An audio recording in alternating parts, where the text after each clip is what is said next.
In every case, there are signs. They may not be obvious. Reporting child abuse can save a life. You're watching a PSA here, drawing attention to the issue of child abuse. 2 children will die this week in Florida because of it. It's an issue that's being called by some as a hidden epidemic. And these reports right here show what thousands of children in Florida and Georgia go through. But there's new laws on the books and new efforts underway to try to cut down on child abuse. But doing that, and possibly saving a life, begins with a phone call and begins with you.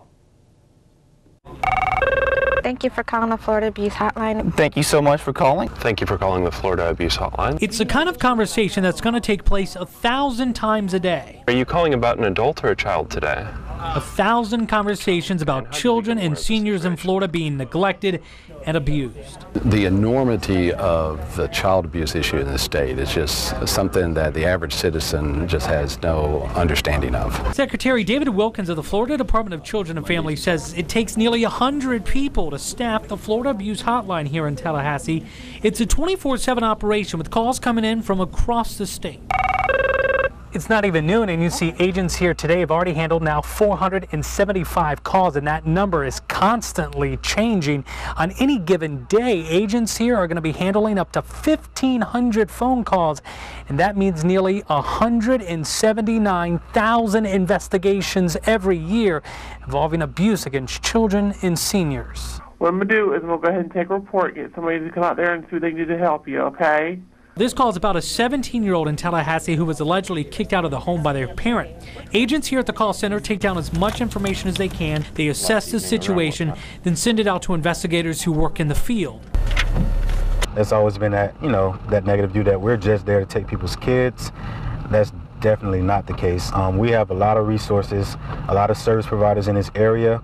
Our goal is to keep the families together, make them stronger. I'm Byron Wade. I'm with the Florida Department of Children and Families. And I came out today because I wanted to discuss this report that my agency had received. At any given time, Wade says he and his colleagues can each be working on multiple cases. Now, this involves interviewing family members, school officials, neighbors. He admits some cases are harder than others. You see some things that you thought you would never see before.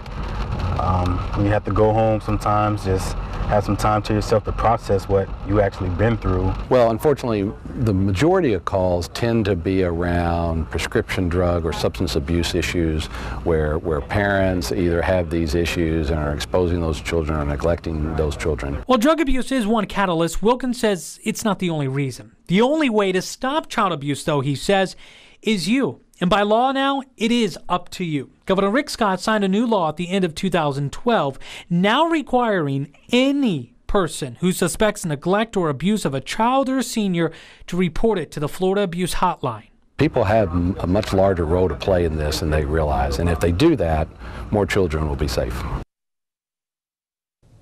And again, reporting suspected abuse is the law. To learn more about how to spot the signs of abuse and neglect and how to report it in Florida and Georgia, check out this story right there on the homepage of our website, WTXL.TV. And certainly